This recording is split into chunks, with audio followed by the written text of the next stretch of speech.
You better love me again.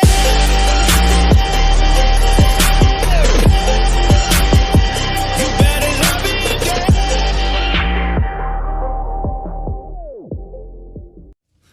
When you were actively managing money, you presumably were under the same pressures as other fund managers to show performance results. Right. Did that incline you to sell too quickly sometimes? Well, I think my greatest mistakes were, I mean, you know, it's funny in a stock, all you can lose is 100%. I've done that.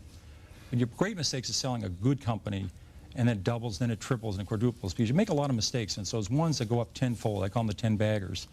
So some of my mistakes are just saying, oh my God, this stock is too high, and I was wrong. And you had to figure out, what inning am I in this baseball game? I sold Toys R Us way too early. It went up 20-fold after I sold. I did the same thing at Home Depot. Those are probably my two greatest mistakes I ever made. When should you sell? Well, you ought to find out why you bought a stock. If you're saying if it's a cyclical company and they're doing poorly and they're doing awful, you wait till things are getting better and they're doing terrific, and then you sell it. But with a growth company, you have to say, Walmart's case, 10 years after they went public, you could have bought the stock and made 500 times your money. Because they still are only in 15% of the United States. And they could say, why can't they go to 17? Why can't they go to 19? Why can't they go to 23? So for the next 4 decades, they went around the country. So you have to say to yourself, in this stock, I have a 10-year story, a 20-year story. You ought to be able to write that down and follow that. That's what I do with the company. And that's your decision. That's how you sell it. We have a novel element for many investors today in the trust issue.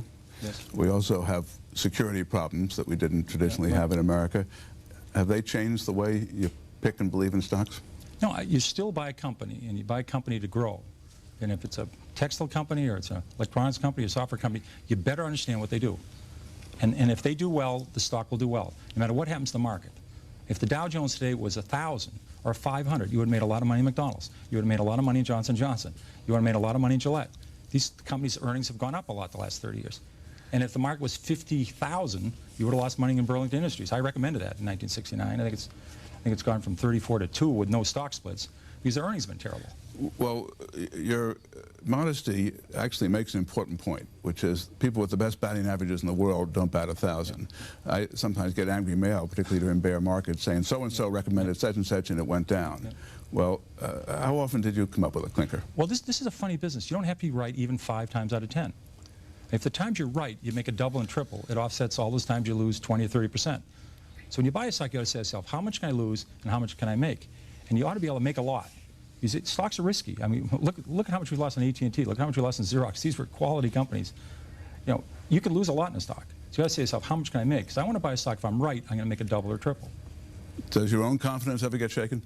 Every day I think the market's going to go up. You know, I keep calling a lot in my company, so I keep calling the company. You once said